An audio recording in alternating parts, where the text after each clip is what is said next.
happens. Sometimes art brings a family together and an entire community together. And just before the show, we heard a story that was exactly like that. It warmed my heart. It was so beautiful. Can you tell us? Well, let me introduce you properly first. Laura LaChapelle, good to have you on the show. Thank you. Always a pleasure. Courtney LaChapelle, correct? So Courtney Venoit. Courtney Venoit. Yes. I apologize. No, I kept my maiden name. Okay, Courtney Venoit. Good to see you guys. And art has brought you together in a very deep way. Can you tell us a little bit about that? Well, I had the experience of growing up with my dad, who was an actor and director from Toronto. Okay. And I was a backstage baby, and I just adored watching my dad act on stage. And I knew at a young age, that's exactly what I wanted to do. And it's such a pleasure when I, of course, have 5 kids to have a child that is enjoying the same experience I remember. And is Courtney your eldest? Second oldest. Second oldest. Yes. Okay, that is excellent. And Courtney, tell us about you. Well, art has really brought me and my mom together in a connection that none of my other siblings have with her, because none of my other siblings are really into theater or art as much as I am. So it was just a unique bond for us to have. What are some of the things you've done together? A lot. Well, pretty much anything that she is like the manager or the director of, I have been in any way possible. And then I'm always just helping her with things that she's in herself, like other plays that she's done. I'm there helping her with her lines or her choreography or just moral support. She's also done things on her own that have been completely separate from me, which really tells me how passionate she is about theater. She has been in Clearview community shows that I have not been a part of, Traveling Troupe, Stage Flight, in Meaford and Annie Jr., so it's also good to see her rise up to the occasion all on her own. It's been wonderful. What is it you both really savor about drama in that form of art? That's a good question. I love the escapism. You know, I can get out of the fact that, oh, okay, I'm this, I'm that, I'm this and that, and just be a totally different character and create this, you know, wonderful creature that comes to life on stage. It's really an enjoyable experience. It makes me think that I can just like not have to worry about what anyone else is thinking while I'm doing this, because I can be a totally new person and not worry about anyone else at that moment in time. And I understand you just finished an absolutely epic show. Yes, that's one way to describe it. I'd say a 2-hour full production of Wizard of Oz. Oh my gosh. Yes. How I don't know where to begin. How do you direct 2 hours of how much time went into it? What's the story? That's insane. Well, I have a passion for Wizard of Oz. It was the last play my dad was in before he passed away, and he played Oz. And I did the makeup for the leads. And I was going to university at the time, and my mom was the stage manager. And so she had me come up and help her with the play. And I enjoyed creating those characters. When those farmhands came off stage and, you know, you create the lion and the Tin Man and the Scarecrow, it was such a great experience. And I loved doing theater with my whole family as a whole. So I really wanted to direct that. And it's been 18 years since that show was performed in Collingwood. And yeah, it was such a great experience. And I really wanted to bring it back to life. That is phenomenal. I understand now, with those of you that don't know, Laura and I just started working together. We met each other for the first time, what, 2 years ago? Yeah, probably about 2 years ago, yeah. And it's wild. She's such an easy lady to work with. It's absolutely stunning. And so together, you've combined your efforts as a dramatic professional. As you all know, I also run a music school, the Spalding School of Music. And you put them together, and now we've created this really cool new thing that's hitting the region and lots of other cool things to come. Can you tell us a little bit about what's going on? I love that you're expanding your school and including drama, because I think that singing, dancing, drama, you know, they all kind of go together. And when a person has a passion in instruments, they may have a passion in another area, but it's all arts. And I love that about what you've introduced. And I'm so glad you've brought me on board and excited to bring drama to the Spalding School of Music. And of course, we started off with the Barrie Glee Club. That's right. That's right. Tell us about what's going on. Well, we had our first session on Saturday. Wonderful kids, 8 kids in total, and what an incredible talent. I could not believe that was there in Barrie, such an untapped, you know, resource of talent. The kids were passionate about the songs, and we sort of all sat down together and talked about what we wanted to do and the music that we wanted to, bring and travel with. And you're part of that Glee club? Yeah. What is it like doing Glee and singing when you come from such a strong dramatic background? It's definitely different than doing plays because with plays I'm creating a character for that person, but then when I'm like singing, it's different because I just get to be myself instead of being a different person. I just get to show the real me. Oh, really cool. Really cool. So we now have, it's always been known as a Spalding School of Music over the last, I don't know, 15, 20 years it's been growing. And it's looking like we're going through a big change and it's really exciting. So I'll share that. If you don't mind, can I indulge? Absolutely, yeah. What's going on? So very soon, you're going to soon find that the Spalding School of Music is going to pair, and there's going to be a school of drama, a school of fine art, a school of production, a school of just about anything. So even the cameras and the crew that's here making the show, as we know as art happens, there are students now that are going to be driving the cameras and driving the editing and learning everything having to do with everything in the arts. And it's really exciting, especially to be working with an amazing lady like this and the people that we have in the community. We have some of the best, earnestly, as you can even see from some of the past guests on this show, best in the industry. It's going to be great here. So I'm glad to be doing it with you.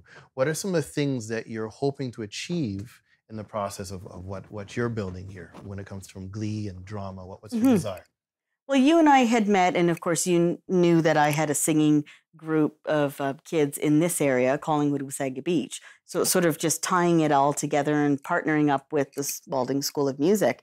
So now we've grown from 9 kids to 14 kids in this area here alone. So we're going to also create that club here and put all those kids together. And what I'm most excited about is the idea of a mashup. And for those of people watching the show that know Glee, the television show, a mashup is really significant experience when you bring 2 songs together, organically with a band and create this mashup song. So those of us that don't know what Glee is, what is Glee? How does it work? What is it, and how do you work through a Glee club? Well, Glee is all about singing with passion. Okay. And so, of course, they created that television show. And I think a lot of people fell in love with singing again as part of a choir, but not that sort of stuffy sounding, formal choir, but just having fun with it. And I think we haven't seen anything like that since Flashdance. Okay. Or what's the other television?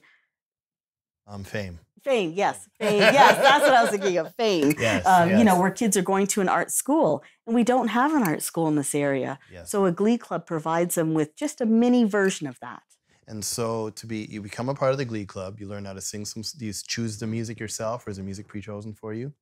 It's an experience that we decide as a group, because every kid is different. So you can't pick songs ahead of time, until you really know who the kids are, where the talent lies, the balance of men, the balance of, women in the Glee club. Is there an adult Glee club, just kids Glee club? There are some choirs in the area that are adults. Okay. Will you be building one, or I would love to start that process. So you have now a group of individuals that select some songs. You then choreograph songs, I'm assuming, and do you perform it? Yep. And we love to travel to festivals and events, expos. They love to have live entertainment. Okay. It really brings an energy to the event that they're doing. Do you have any other big plays in your horizon? What lies ahead for you as a director? I'm going to take a break. Wizard of Oz is pretty big. I can imagine. Yeah. I do love stepping in as a makeup artist from time to time, because I feel that that's being a part of the process, but without it being a heavy, intense commitment. Do you have any crazy behind-the-scenes stories you would like to share on things that might have gone on with Wizard of Oz? What? Oh, there's such a list. Yeah. As a director, yes.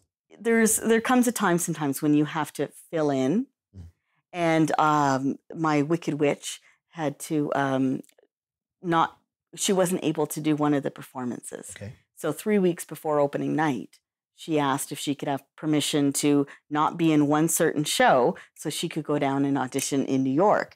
1 second. So what does that mean? 3 weeks sounds like a major lead time. This shouldn't be a big deal. Well, to memorize every single line, and I gave her a song in the show, which normally is not in Wizard of Oz, and all the blocking and everything. So 3 weeks is a lot to develop an iconic role. Okay. Yeah, that's pretty major.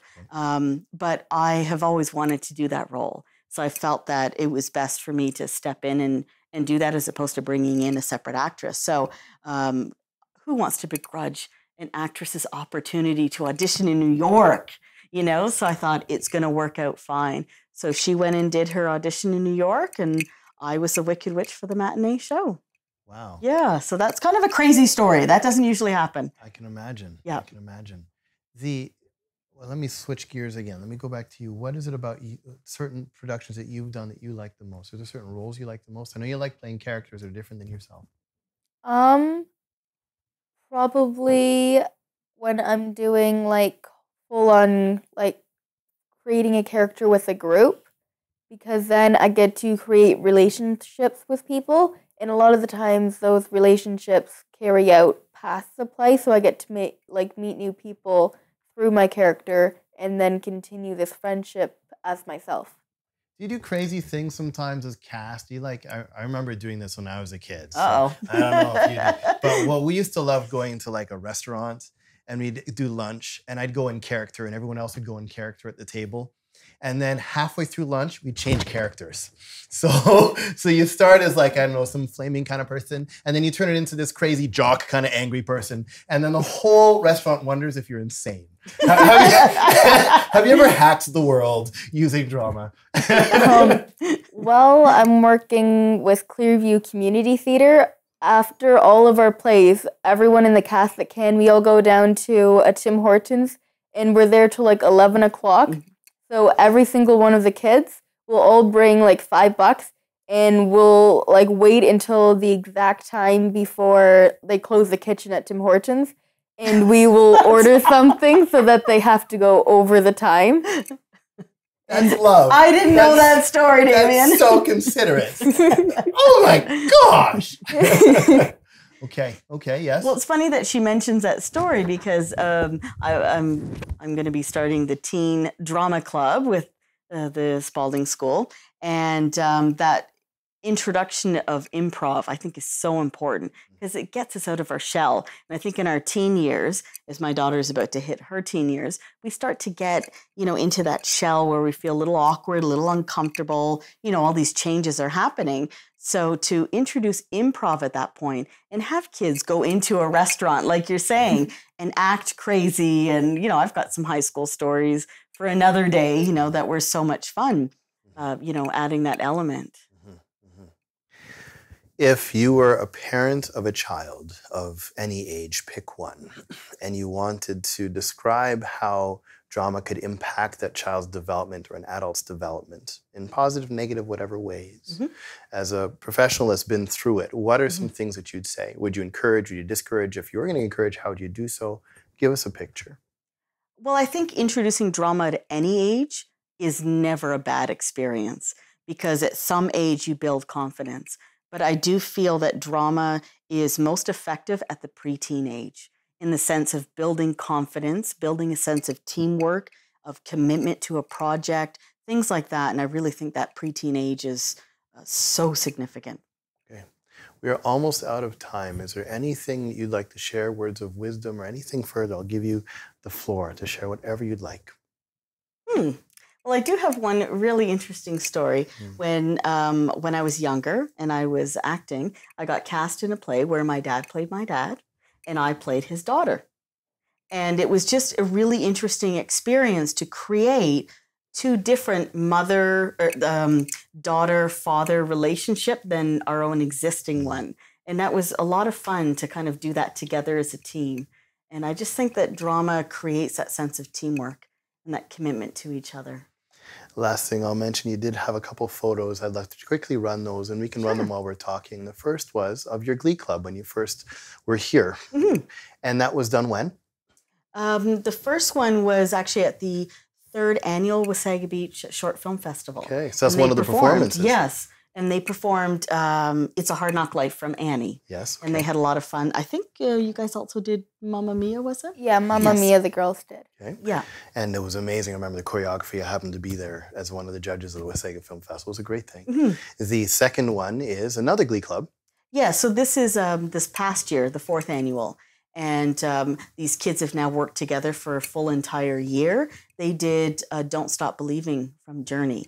Okay. And we had more solo performances. And, I think you've specifically had an opportunity to see that growth over that last year, which has been incredible. I was so proud of them.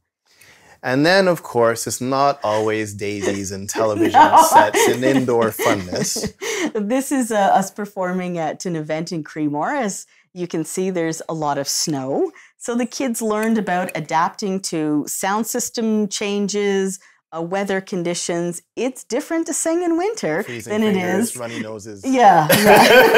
Your throat's drying up. Yes. Yeah, no. Very different experience. Brilliant. And this is you as the witch. Yes. The impromptu 3-week understudy. Yes. I look pretty good as a witch. That's not a statement you normally do.